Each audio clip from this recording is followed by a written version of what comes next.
Salut tout le monde et bienvenue à l'épisode 8. Bienvenue dans Famille, le podcast immobilier. Et aujourd'hui, on va parler d'erreurs. Oui, parce que les gens ont plus peur de perdre normalement qu'ils ont vraiment le goût de gagner. Puis je veux vous aider à pas perdre parce qu'une transaction immobilière, quand tu perds, c'est très chiant. Fait que je vais vous donner, je vais vous faire connaître les pièges dans lesquels ne pas tomber. Fait qu'on va parler des erreurs que les vendeurs peuvent faire dans un processus immobilier, puis que les acheteurs peuvent faire dans un processus immobilier. Comme ça, vous allez savoir dans quelle erreur ne pas vous engager et ne pas recréer. Parce que mon objectif en faisant des capsules sur les réseaux sociaux et en faisant le podcast, c'est de vous parler un peu des erreurs pour les éviter, vous donner des conseils ou vous donner des bonnes pistes à suivre pour que vous puissiez reproduire des bons coups que des gens ont déjà faits. Fait qu'on va commencer puis on va parler des erreurs de vente aujourd'hui. Donc, tu es un vendeur ou tu vas être un vendeur, tu veux te lancer dans une transaction immobilière et tu veux éviter des pièges pour ne pas avoir de mauvaises surprises. Première chose que tu dois éviter, c'est de ne pas avoir un prix adéquat. Puis là, autant trop élevé que trop faible, les deux sont très, très, très dangereuses, les deux situations. La première, si ton prix est trop faible, ben, tu risques de ne pas nécessairement atteindre tes objectifs. Puis souvent, quand on met un prix faible, là, c'est parce qu'on veut faire une mise en marché qui a de l'impact, avoir le plus de visites possible, le plus de visiteurs, essayer d'aller en offres multiples, d'avoir des conditions qui sont vraiment favorables à notre projet, favorables aux vendeurs. Fait qu'on se dit, ma maison, elle vaut à peu près, on va dire, 300 000. Je vais mettre ça à 275 000. Moi, essayer d'avoir comme 310, 315, 320. Puis là, qu'est-ce qui peut arriver? Ben, tu te ramasses avec 275 000. Fait que ça, c'est un côté dangereux de mettre un prix trop faible, puis tu veux pas non plus laisser de l'argent sur la table que tu aurais pu aller chercher en mettant le juste prix de ta propriété. À l'inverse, si tu mets le prix trop élevé, bien là, ce que tu scrapes, c'est ton momentum de mise en marché. Parce que ta propriété, quand elle arrive sur le marché, c'est une nouveauté, hein. Les acheteurs attendaient potentiellement ce genre de propriété-là. Par contre, si en voyant les photos, en regardant le secteur, en regardant les caractéristiques, tout de suite, ils se disent il me semble que c'est un peu cher, ils n'iront pas visiter. Fait que ce momentum-là, de quand tu inscris ta propriété sur le marché, ben, il faut que tu l'utilises parce que tu n'en as rien qu'un. Tu as juste un momentum de nouveauté, puis sur Centris, ta propriété va rester nouveauté, donc afficher nouveauté là, pendant 5 jours. Fait que tu veux profiter de ce 5 jours-là pour essayer d'attirer le plus d'acheteurs possible qui attendaient justement ta propriété sur le marché. Tu veux les inviter à se déplacer, à venir visiter, puis à déposer ultimement une offre d'achat pour réaliser ton projet de vente. Qu'est-ce qui peut arriver si le prix est trop élevé? Bien, tu peux avoir une forte négociation aussi parce que les acheteurs qui jugent que ta propriété est trop chère, qui viennent visiter quand même, qui adorent le spot, qui adorent ta maison, mais qui font fuck it, bien trop cher, ils vont te négocier. T'sais.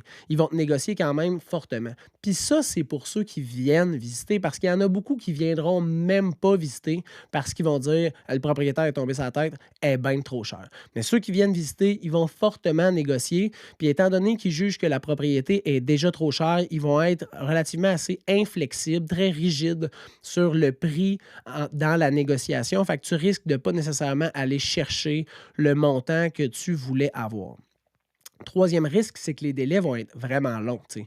S'il n'y a pas beaucoup d'acheteurs qui valorisent le prix que tu as inscrit, ils ne viendront pas visiter, ça va durer sur le marché. Puis, ben, toi, pendant ce temps-là, tu ne peux pas réaliser ton autre projet parce que, rappelons-nous, quand on vend notre maison, on vend notre condo, on vend notre terrain, ultimement, c'est pas pour s'en débarrasser, c'est parce que souvent, on a un autre projet, puis cet autre projet-là nous motive à mettre en vente la propriété actuelle. Bien, pour le réaliser, si on la met en vente, c'est parce qu'on a hâte de réaliser le projet, mais si ça prend 6 mois, 8 mois, 1 an, 2 ans à vendre la maison, ben ça te bloque pendant ce temps-là, puis tu peux pas avancer. T'sais. Fait que c'est plate que le délai soit long. Puis je me rappelle un projet que j'ai eu dans les dernières années, on était COVID, là, une super belle maison, toute rénovée, dans une municipalité qui est recherchée, une belle maison, là. Tout avait été refait. Les divisions, les revêtements, la cuisine, la salle de bain, la toiture, tout avait été refait. J'arrive pour faire ma première rencontre, fait que j'arrive avec l'évaluation de la propriété, puis moi, j'arrive dans les alentours de comme 2,70. Les propriétaires décident de mettre la maison à 320 000 sur le marché. On est, rappelons-nous, bien dans le COVID, là. Fait que les maisons, normalement, duraient comme entre 3 puis 7 jours sur le marché. Fait qu'on décide de la mettre à 320 000. Je dis on, les propriétaires décident. Moi, je suis juste là pour donner des conseils puis donner des outils de réflexion. Fait qu'on met ça à 320 000. On a des visites, mais le commentaire est toujours le même. Il y a juste un étage. Le sous-sol n'est pas habitable. Il est trop bas, puis ça ne fonctionne pas. T'sais. C'est un très beau sous-sol, dans le sens c'est une très belle cave. Tout sur le ciment, super propre, mais tu ne peux pas habiter là. Tu peux pas habiter là. Puis, j'ai pas de vidéo du sous-sol, j'ai pas de photo du sous-sol, j'ai juste les dimensions parce que je veux pas démontrer que c'est potentiel. C'est pas un potentiel habitable. Fait que les commentaires qu'on a, c'est toujours quand même, j'étais sûr que le sous-sol, on aurait pu faire quelque chose, mais on peut rien faire. J'étais même non, c'est ça, c'est marqué dans la fiche. C'est vraiment comme c'est une cave, là, c'est une cave, une très belle cave, mais c'est une cave. Puis on avait toujours les mêmes commentaires. Fait que qu'est-ce qui est arrivé avec cette maison-là? Elle a duré sur le marché. Une maison qui dure sur le marché COVID, là, les gens, ils font comme Ah, something weird. Il y a quelque chose qui cloche avec cette maison-là. Et comme de fait, oui, ben, c'est le sous-sol qui n'était pas habitable. T'sais. Fait qu'on a réduit le prix. On a réduit le prix. On a réduit le prix. Ça l'a pris environ 6 mois à vendre cette maison-là dans le COVID, une maison entièrement rénovée. Fait que tu comprends bien que c'est pas la maison le problème, c'est la maison par rapport au prix.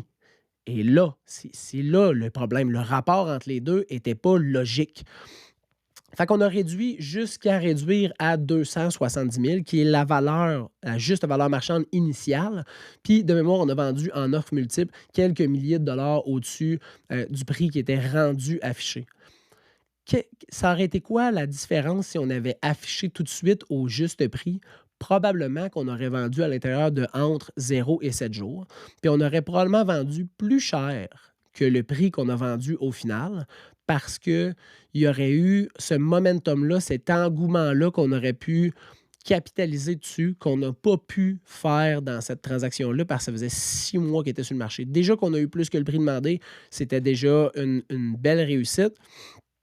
Mais on aurait pu s'éviter 5 mois et 3 semaines de mise en marché, de baisse de prix, de stress, d'anxiété, de plein de trucs négatifs qui ont fait que les propriétaires n'ont pas pu passer à leur prochain projet pendant tout ce temps-là. T'sais.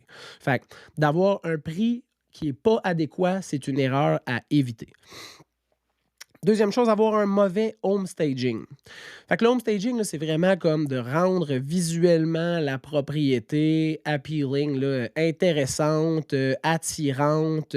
C'est ça le but du home staging. Là, t'sais. Ta maison, il faut qu'elle se vende. Plus vite, mieux parce que les gens la trouvent belle et qu'elle est bien accessoirisée, bien présentée. Quand ta propriété n'est pas bien home stagée, là, ça brise l'imaginaire des gens. Fait que ils ont de la difficulté à se projeter dans la maison puis à voir leurs choses, leurs décorations, leurs meubles. Donc, ça les empêche de se projeter. J'ai bien de la misère. De se projeter. Puis pour le courtier, moi, ce que je fais avec mes clients, c'est du future pacing. Là, donc, les apporter à voir puis à imaginer leur futur dans cette propriété-là. Mais les gens ne sont pas capables parce qu'il y a trop de stock, c'est trop bourré, c'est pas les bonnes vocations des pièces, c'est mal accessoirisé, c'est mal peinturé, puis ça bloque là, les yeux, ça fonctionne pas, ça bloque totalement l'imaginaire. Fait que ça, c'est quelque chose de super, super dangereux. Puis en plus, les gens, quand il y a trop de stock, ils se disent souvent il y a pas assez d'espace ici. Il y a clairement un manque de rangement. Il y a quelque chose qui cloche. Là, ça sonne une cloche aux gens. Puis, on peut éviter ça en utilisant plusieurs conseils home staging faciles que j'ai déjà parlé dans d'autres capsules sur le podcast. Moi, l'épisode 7. Puis j'ai déjà parlé sur des capsules sur YouTube. Si vous voulez aller voir, ça s'appelle Service Immobilier, la chaîne. Il y a des conseils home staging que j'ai fait il y a environ 1 an qui donnent vraiment là, un bel aperçu de comment préparer sa maison. Mais c'est simple. Là. Enlève quasiment tout puis laisse quelques plantes, 1 ou 2 petits électroménagers dans ta salle, dans ta cuisine. Puis normalement, là, ça devrait être correct. Là. Ton but, c'est d'épurer le plus possible. Fait que de faire un mauvais home staging, c'est une erreur définitivement à éviter. Troisième point, la présence des vendeurs durant la visite. Puis là, ça, là, c'est mitigé. J'en ai parlé sur les réseaux sociaux. Les gens disaient: «Ouais, mais là, moi, je vais être là, je peux répondre aux questions. Oui, puis non. On n'a pas besoin que tu sois là. Premièrement, si tu prends un courtier, ben, c'est parce que tu veux te décharger de cette responsabilité-là, puis tu fais confiance à ce professionnel-là que c'est lui la bonne personne pour t'aider. Fait que laisse-y donc le champ libre pour impressionner les acheteurs. Mais le fait que tu sois là, ça va créer une mauvaise communication entre les acheteurs ou entre les acheteurs puis leur courtier. Parce que là, tu es là, hein? C'est à toi la maison, c'est à toi la déco, c'est à toi les meubles, c'est à toi le. Tu sais, c'est à toi. Fait que de parler contre ton bien, ta propriété que tu es en train de vendre en disant: «Ah, le plancher, il est laid, moi, j'arracherais ce mur-là, ça vient juste d'être fait, mais c'est dégueulasse». Pense pas qu'il y a beaucoup d'acheteurs qui sont très à l'aise de le faire en ta présence. Ils vont pas pouvoir se parler, tu sais, à voix haute, fortement.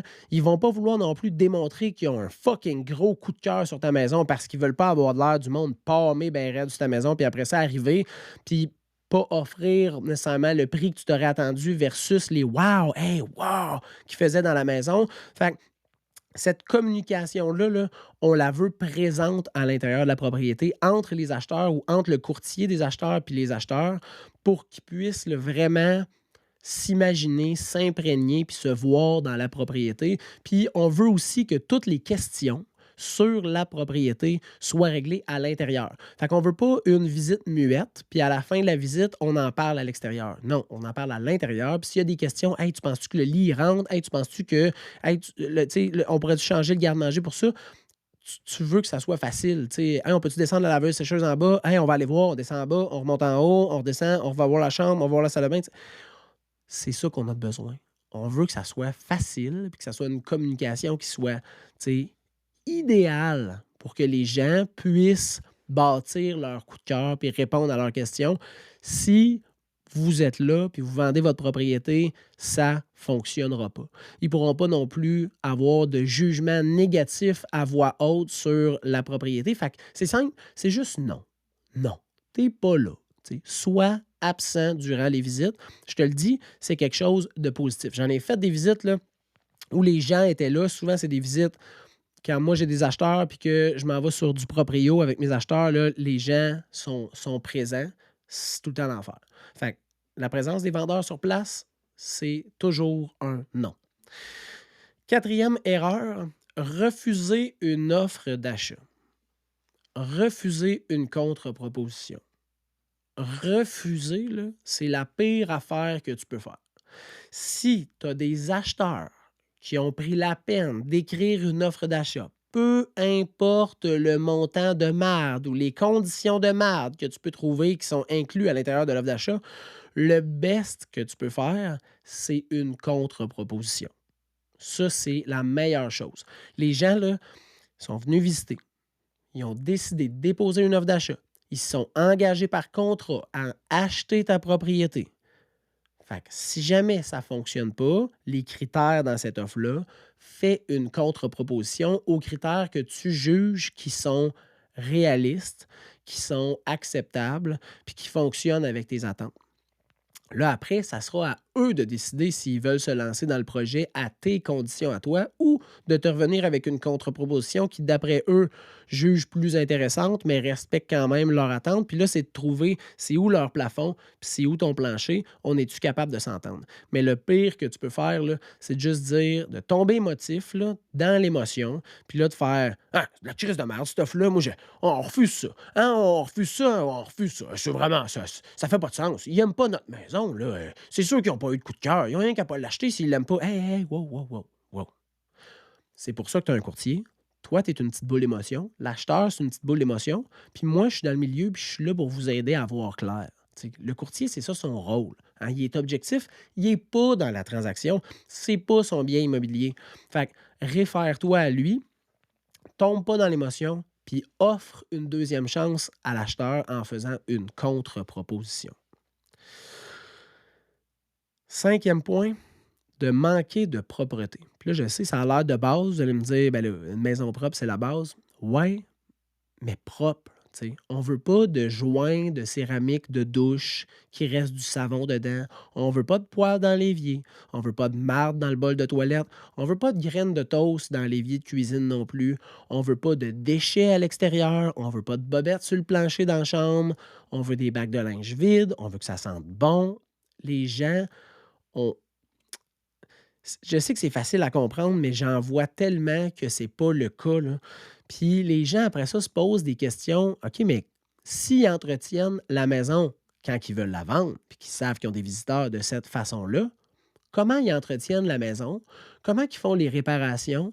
De quelle façon ils planifient les choses à faire sur la maison s'ils sont même pas capables de faire un gros ménage quand il y a plein de monde qui ne connaissent pas, qui veulent acheter la maison, puis ils font ça comme ménage. Fait que mettons qu'il y a une toiture à changer, ils vont-tu prendre Bob qui charge 5 piastres de l'heure, qui arrive un petit peu chaud sa job parce que c'est moins cher? Est-ce qu'ils vont faire la toiture? S'ils ont besoin de changer la tank à eau chaude, est-ce qu'ils vont le f tu sais, c'est tout ça, toutes ces questions-là qui embarquent, là. Comment qu'ils font les choses s'ils sont même pas capables? Comment tu peux faire les grandes choses si tu es pas capable de faire les petites choses bien? Mais ça, là, c'est quelque chose de qui coûte rien, qui prend un peu de temps, c'est chiant, mais qui coûte rien, puis qui fait toute la différence durant les visites. Une propreté nickel de ta maison, ça démontre un propriétaire qui est consciencieux, puis qui porte une attention particulière à entretenir comme du monde le bien immobilier qui est sur le point de vendre, puis qui t'offre d'acheter. Fait que prends le temps, puis nettoie ta maison de A à Z. Je te dis, c'est le truc le moins cher avec le home staging là, qui peut faire une énorme différence sur ta maison. La dernière erreur de vente que tu pourrais faire, c'est baser tes décisions sur un feeling. Puis là, le courtier, lui, il est là pour justement pas être émotif, pas avoir d'émotion qui est reliée au bien immobilier, tu sais. Pas d'émotion plus l'expérience du courtier égale une bonne décision. Puis en même temps, si tu as pris la peine de choisir un courtier en qui tu as confiance, tu vas pouvoir, dans ce moment émotif-là, prendre une respiration puis lui dire: «Toi, qu'est-ce que tu en penses, François? Selon ton expérience, qu'est-ce que je devrais faire?» Puis pas «Qu'est-ce que je devrais faire?» Tu te fermes les yeux puis tu suis ce qu'il dit, mais prends le temps d'essayer de comprendre son point de vue, de comprendre ses ses réflexions, puis ses conseils, de les écouter puis de faire: «Ah ben, c'est pas fou», tu sais. Il m'est arrivé de vendre une propriété dans un marché qui était changeant. On a affiché la propriété à un prix donné, un prix X.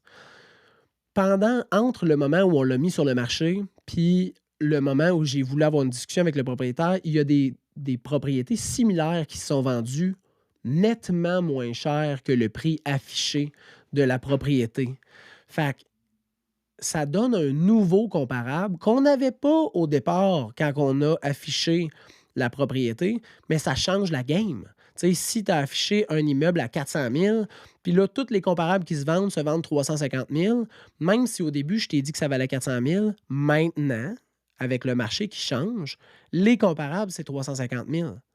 Fac, tu as deux choix. Tu sais. Ou tu continues parce que tu te dis, ben là, c'est ça que tu m'as conseillé au début, ou tu analyses et tu fais comme, ben, c'est réfléchi comme façon de voir les choses. Je suis pas à l'aise à y aller ou c'est réfléchi, je te fais confiance, c'est vrai que ça fait du sens. Fait que baissons à au prix des vendus, comme ça, on va pouvoir vendre l'immeuble, tu sais. Puis là, c'est pas le courtier qui a pas bien fait sa job au départ, le marché a changé. Fait qu'il faut s'adapter. Puis dans le marché actuel, il y a eu des hausses, il y a eu des baisses, il y a eu des fluctuations.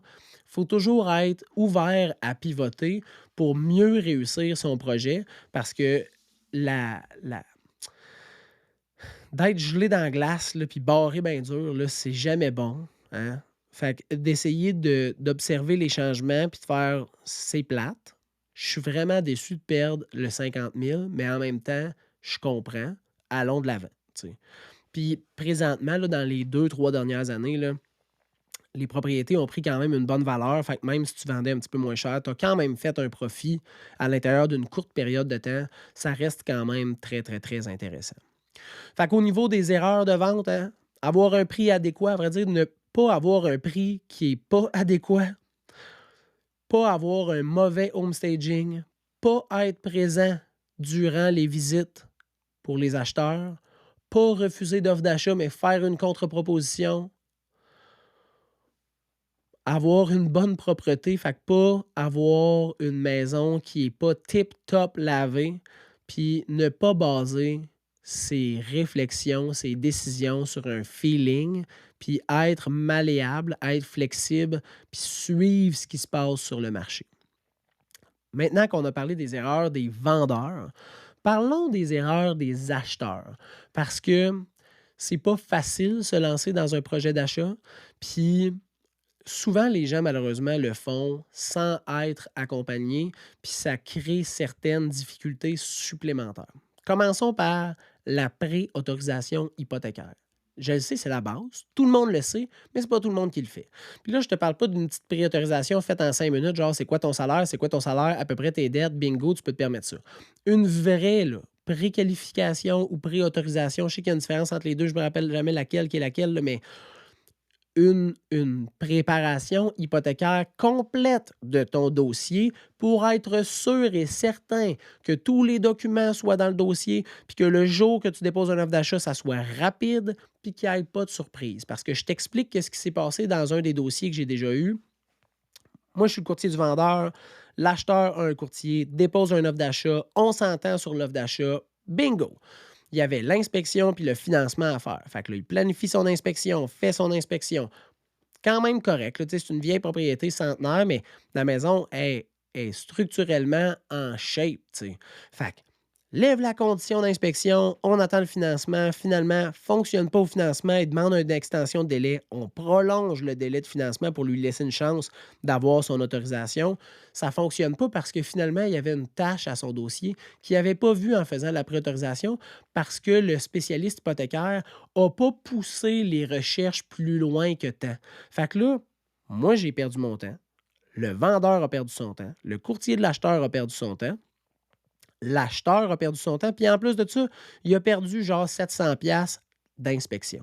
Tout le monde a perdu son temps parce qu'on était mal préparé pour l'hypothèque. Fait que de faire là, un site, tu t'assois avec ton spécialiste hypothécaire, ton démarcheur, ton courtier, là, puis tu lui dis, moi, je veux être sûr que ça passe quand ça passe. Fait que dis-moi tous les documents qu'il faut que je te donne, je vais te les donner tout de suite. Puis on fait vraiment un dossier béton. Comme ça, quand je trouve la perle rare, là, c'est sûr que je suis capable de l'acquérir. Fait que ça, première erreur que tu peux éviter. La deuxième erreur que tu peux éviter, c'est de prendre tes décisions sur le feeling. Bon, j'explique, là. Acheter une maison, un condo, un terrain, ça, tu bases ça, ta première impression de genre, est-ce que je dépose un offre, là? Ça, c'est le feeling. Hein? Puis quand tu es avec un courtier, là, toi, tu t'occupes du cœur, du feeling, puis le courtier s'occupe de la tête. Est-ce que ça vaut vraiment ça? Est-ce qu'il y a des problématiques à l'intérieur? Quelles sont les conditions à mettre dans l'offre d'achat? Comment qu'on le présente? C'est quoi la stratégie? Ça, c'est la job du courtier. Toi, tu te concentres juste au feeling. Mais là, après ça, pour prendre tes décisions de qu'est-ce qui est dans le contenu de ton offre, quel genre de stratégie de prix on va utiliser, ça, c'est pas sur le feeling que tu bases ça. C'est stratégique. Puis des fois, j'ai des phrases de ouais, mais. Puis ça, c'était pendant la COVID, puis ça me levait le poil ses bras. Là. On est 10 à présenter une offre d'achat. La maison est 270 000. Je sais clairement que dans le secteur, ça peut valoir à peu près 325 000. Puis là, il fait ouais, on va y aller à 3,80. Et le feeling que ça va y aller. Là, je suis de même non, monsieur le client, ça passera pas. Pourquoi? Parce que tel comparatif était affiché à 275, c'est vendu entre 315 et 345. Fait que non, ton 280 ça le fera pas, tu sais. Ah, le feeling que ça va passer, si c'est pas celle-là, c'est pas la mienne. Mais pourquoi tu déposes un offre si c'est pas la tienne, tu sais? Moi, quand je dépose un offre, là, c'est parce que j'ai un méchant bon feeling, puis c'est la mienne, puis je vais me donner le plus de chances possible de l'acquérir. Puis là, encore là, même si le but de déposer une offre d'achat, il faut que tu le fasses sur des trucs factuels, puis des statistiques, puis d'être réfléchi. Si toi, tu ne valorises pas la maison assez, c'est correct. Mais dis pas j'ai un feeling. Dis moi, je ne veux pas investir plus que tant dans cette maison-là parce que ça. Puis là, on peut avoir une discussion, puis là, on peut regarder, OK, mais si tu veux avoir tout ça, le prix de la propriété sera sûrement ça, tu sais. Ce qui va revenir au même que si on dépose une offre d'achat à plus présentement. Puis là, au moins, il y a une discussion parce que c'est réfléchi, c'est pas émotionnel. Fait que quand c'est réfléchi, on peut discuter, débattre, puis essayer de voir, OK, bon, mais je comprends ton point de vue, tu as raison. Quand c'est émotionnel, c'est irrationnel. Je peux rien faire, tu peux rien faire. La discussion est clos, là. Tu sais, là, c'est une question de feeling. Je peux pas revenir contre un feeling, je peux pas enlever un feeling. Fait que tu achètes une maison si tu as un feeling, mais le contenu de ton offre d'achat, là, tu le fais avec des statistiques puis une préparation stratégique. Fait que ça, c'est une erreur que tu peux éviter de prendre des décisions sur le feeling. Écouter ton entourage. Puis là, je dis pas de pas écouter ton entourage, mais de prendre certaines informations et de les confirmer avec un expert, hein. Parce que ton père, ta mère, ton beau-frère, ton voisin, ton cousin, ils ont peut-être tous déjà acheté une maison, puis ils vont dire: «Moi, je connais ça, ma troisième maison ici, puis on fait tout le temps ça de cette façon-là». Non, c'est pas vrai, OK? C'est pas vrai qu'on fait tout le temps ça parce que le courtier, là, tout dépendant quel courtier tu prends, là, mais tu sais, moi, mettons, là, j'ai 70-80 transactions par année. Sur 70-80 transactions par année, j'ai peut-être, je sais pas moi, 450 visites, 550 visites. Tu sais, je fais plusieurs transactions, je fais des formations, je suis des formations continuelles, j'écoute des inspecteurs régulièrement dans des inspections. Tu sais, c'est mon métier, hein, c'est ma passion. J'aime ça. J'aime ça apprendre. J'aime ça confirmer mes informations pour voir s'ils sont réels. Fait que ça, là, ça fait que je me base sur des faits. Je me base sur des choses qui sont concrètes, puis pas sur mon expérience de 3 maisons. Tu sais, ça m'est déjà arrivé, moi aussi, de, je sais pas moi, réparer une pédale de vélo, mais comment calibrer un shifter pour un vélo, ben, je suis peut-être pas le meilleur pour te parler de ça, là, tu sais, là. Fait que écoute ton entourage, c'est normal, tu sais, c'est des gens qui sont pour toi importants puis que tu as une grande confiance. Tu sais, mettons mon père, assurément, j'ai une grande confiance en lui puis je le valorise. Mais mettons que je veux me faire transplanter un rein, pas à mon père que je vais demander des questions genre: «Hey, au niveau du» non, non, non, ça va être le médecin, hein. Si je veux exemple, là, je sais pas moi, faire des modifications au niveau de mes fenêtres dans ma maison, il a déjà fait de la construction, mais ça va être le gars de fenêtre que je vais écouter. Mais dans une transaction immobilière, c'est la même affaire.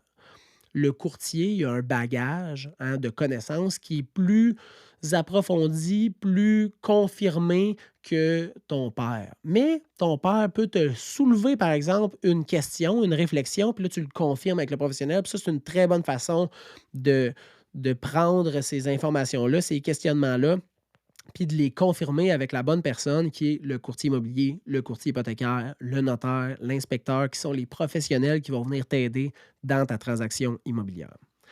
Une autre erreur que tu peux éviter, c'est de ne pas être représenté. Ne pas être représenté. Ça, c'est la raison pour laquelle je suis courtier immobilier. Puis là, je vais me calmer. Je me calme. Je ne veux pas tilter.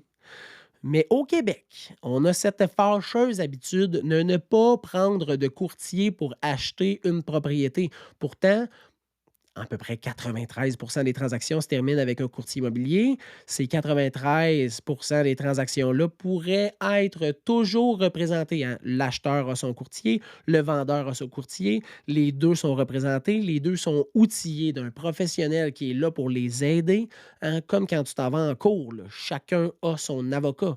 Tu fais pas: «Ouais, moi je me suis fait poursuivi, mais tu sais, l'autre partie, il y a un avocat, là, c'est un professionnel, fait il va m'aider». Ben non, sacrément, l'autre avocat, il est là pour aider son client, pour blanchir son client, protéger son client. Il est pas là pour toi. Fait que la double représentation, là, ultimement, puis là, je vais me faire pitcher des roches pour ça, là, mais ne devrait pas exister. Puis là, tranquillement, l'OASIC, hein, l'Organisme d'autoréglementation du courtage immobilier du Québec, est en train de plus en plus réglementer ça. Fait que, tu sais, il y a puis là, ça aussi, c'est une loi qui est moyen compris, là, mais tu as le droit d'être représenté par un courtier acheteur sans signer de contrat. Quand tu vas déposer ton offre, tu vas juste signer un document comme quoi ton courtier t'a expliqué que tu pouvais être représenté contractuellement, donc d'avoir un contrat avec ton acheteur avec ton courtier acheteur, mais que tu as décidé de ne pas le faire, mais c'est quand même lui qui va déposer ton offre d'achat. Quand tu vas visiter une maison, normalement, le courtier du vendeur devrait te dire: Est-ce que tu sais que tu peux être représenté par un courtier? Puis je te conseille d'être représenté par un courtier pour visiter, pour analyser, pour préparer ta stratégie, puis pour déposer ton offre. Si tu décides de ne pas le faire, tu signes le même papier qui dit que je t'ai proposé de signer un contrat avec un courtier qui te représente, mais que tu as décidé de ne pas le faire. Ça, tu peux. Mais outrepasser la loi, là, puis la représentation contractuelle, là, la première affaire que tu devrais faire quand tu as un projet immobilier, là, c'est d'appeler un courtier qui, lui, va t'aider à choisir le bon démarcheur hypothécaire, le bon spécialiste hypothécaire, qui va te référer des bons inspecteurs avec lesquels il a pu travailler, puis pas nécessairement qu'il veut travailler, mais c'est juste qu'il en a vu plusieurs, il y en a des meilleurs, il y en a des moins bons, puis il va probablement te conseiller les meilleurs, tu sais, ceux qui, d'après lui, vont te trouver les choses les plus importantes dans la maison, puis t'aider à réaliser ton projet. Il va t'aider dans la préparation stratégique, il va t'aider dans ta réflexion, durant la visite, il va être là pour te faire penser à des choses que tu ne penses pas nécessairement, à te ramener sur terre, calmer tes émotions, parce qu'on se rappelle, l'humain, c'est une petite bébête émotive. Le courtier, lui, est neutre dans la transaction. Il est là pour te faire réfléchir, te donner les outils. Fait que je ne vais pas pousser plus loin ce projet-là, cette erreur-là, là, mais être représenté, souvent, là, c'est gratuit. Ça offre des assurances responsabilités, un bagage de connaissances incroyable. Puis en plus, quand tu visites pas avec le courtier du vendeur qui est là pour représenter le vendeur. Il est là pour les intérêts du vendeur. Fait que tu vas représenter, tu vas visiter avec ton courtier, toujours la même personne avec laquelle tu vas bâtir une relation. Ça va être drôle. Moi, avec mes clients, là, on rit à pas mal toutes les visites, là. Puis il y en a qui me disent: Hey, on va s'ennuyer de toi quand on va avoir acheté, tu passeras à la maison. C'est ça que tu veux vivre, hein? Puis cette confiance-là qui se crée après ça, là, ça vient vraiment faciliter la transaction. Fait que pour être représenté, là, plus grosse erreur que tu peux faire, hein, si tu es un acheteur. Ne pas mettre des conditions importantes pour toi dans le but de faire passer ton offre d'achat. Puis ça, durant la COVID, là, c'est quelque chose qu'on a vu fréquemment. Les gens voulaient faire inspecter, mais ne mettaient pas d'inspection parce que là, ils veulent faire passer leur offre d'achat. Ils voulaient faire un test d'eau, mais on ne mettait pas le test d'eau parce qu'on voulait faire passer notre offre d'achat. Puis il y a des courtiers, je vais dire, aucun courtier a conseillé de ne pas faire inspecter ou a conseillé de ne pas faire de test d'eau. Mais si l'acheteur demande, est-ce que les probabilités de chance que mon offre soit plus alléchante sans cette condition-là, est-ce que les pourcentages de chance sont augmentés? La réponse, c'est oui. C'est sûr, c'est oui, tu sais.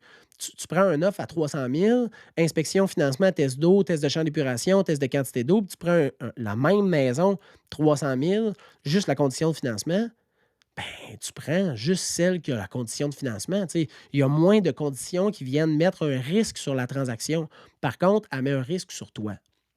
Fait que c'est un équilibre entre ta confiance, ta tolérance au risque, puis la sécurité de la transaction. Puis il y a des choses qui vont être obligées d'être faites, comme une condition au niveau de tout ce qui est financement ou preuve de fonds. Puis il y a des conditions qui vont être à ta guise, mais dans tous les cas, là, toutes les conditions doivent être en ligne avec toi, ta confiance, puis ta tolérance au risque. Puis si tu fais ça, tu ne regretteras pas. Mais si tu le fais juste dans le but de peut-être avantager ça, moins bonne décision. Si tu es prête à prendre le risque, tant mieux. Si tu n'es pas prête et tu veux juste avoir la maison, mais que tu aimerais ça pour avoir ces risques-là, mets la condition, puis demande à ton courtier de bien la présenter, puis ça va bien passer. Hein? Une inspection, c'est jamais négatif. Un test d'eau, c'est jamais négatif. C'est toujours des bonnes conditions à mettre. Toujours. Toujours. Puis surtout que ça va te mettre en plus grande confiance envers l'immeuble, la propriété, puis ça te positionne dans une situation qui est sécuritaire, puis dans laquelle tu vas être à l'aise. Fait que mets les conditions qui sont importantes pour toi. Dernière erreur on va dire une dernière double erreur qu'il ne faut pas que tu fasses. Être absent durant l'inspection.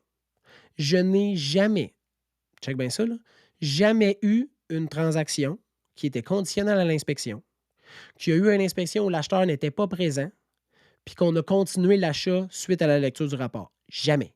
En 8 ans, ça m'est jamais arrivé. Pourquoi? Parce que quand tu lis un rapport, que ce soit une maison quasiment neuve ou une maison centenaire, on dirait qu'elle va tomber sacrément. Un rapport, c'est drastique. C'est noir ou blanc, hein? Une main courante, là, fait que, tu sais, la place où tu peux mettre ta main en descendant les escaliers, là, c'est genre, tu sais, changement urgent, là. Dangereux pour ta santé, les gens peuvent se blesser. C'est un texte d'une page, là, tu sais, là. Fait que de ne pas être là avec l'inspecteur pour qu'il puisse te dire les nuances qui ne seront pas écrits à l'intérieur du rapport, les conseils qui ne seront pas écrits à l'intérieur du rapport, c'est sûr que tu vas capoter en lisant le rapport. Surtout si c'est la première fois que tu lis un rapport d'inspection, là, tu vas capoter. OK? Fait que sois présent à l'inspection.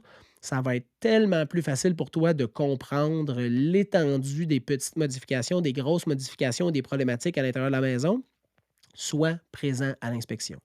Et le deuxième point de ça, là, c'est sers-toi pas de l'inspection pour renégocier un prix. Sauf, tu sais, si c'est quelque chose qui n'était pas connu de l'acheteur, pas connu du vendeur, pas connu du courtier vendeur, pas connu du courtier acheteur, puis que l'inspecteur a décelé quelque chose qui est important, puis là, je te parle pas de genre de quoi qui coûte, 200 pièces à modifier, là. Genre de la moisissure dans l'entretoit, tu sais, une grosse paquet de moisissure, pas de la moisissure genre, il va te dire, «Prends un papier sablé puis enlève-les, il y a rien qu'un petit spot», là, tu sais, là. De la moisissure dans l'entretoit, une infiltration d'eau active parce qu'il y a vraiment beaucoup d'humidité en quelque part, puis qu'on lève un petit morceau de quelque chose, puis là, oh, ben oui, il y a de l'eau dans la cave, là, tu sais, là. Une grande problématique, un feu dans l'entretoit parce qu'on voit que tout le toit, il est tout brûlé puis calciné, qui n'a pas été mentionné à la déclaration du vendeur. Une présence de, mettons, de vermiculite parce que le vendeur il pensait que c'était de la laine, mais finalement, c'est pas de la laine, c'est de la vermiculite. Il faudrait faire expertiser. Puis tout d'un coup, on fait l'expertise, puis il y a de l'amiante dans la vermiculite. Tous ces points-là, là, si c'est quelque chose qui n'était pas connu initialement, qui est une problématique tu sais, majeure ou moyenne ou même faible mais importante pour toi, là, ça vaut la peine de renégocier. Mais sers-toi pas du rapport d'inspection pour dire, gars, je vais rentrer au prix demandé, on va faire l'inspection, puis après ça, on va négocier 10 000 à 15 000. Non, mauvaise technique. Mauvaise technique, mauvaise approche, puis il y a des maudites bonnes chances que l'acheteur, le vendeur, ils veulent pas. Parce qu'il va dire, voyons, qu'est-ce qu'il y a à l'intérieur du rapport qui justifie ce 15 000-là qui n'était pas connu avant même de faire l'inspection? Ouais, mais là, c'est ça. C'est ça. Fait qu'on veut toujours rester factuel, logique, hein?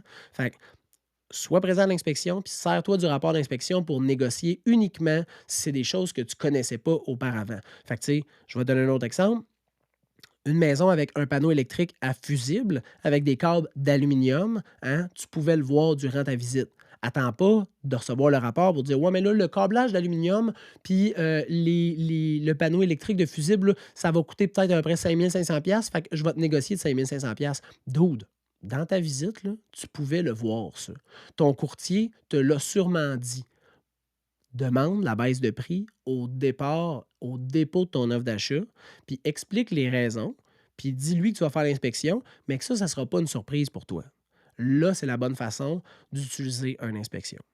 Fait que les erreurs que tu peux faire en tant qu'acheteur, si on résume ça, là, pas être préautorisé, prendre tes décisions sur le feeling, puis là, je te parle pas d'écouter ton cœur quand tu déposes un offre d'achat, là, mais tes décisions stratégiques, hein.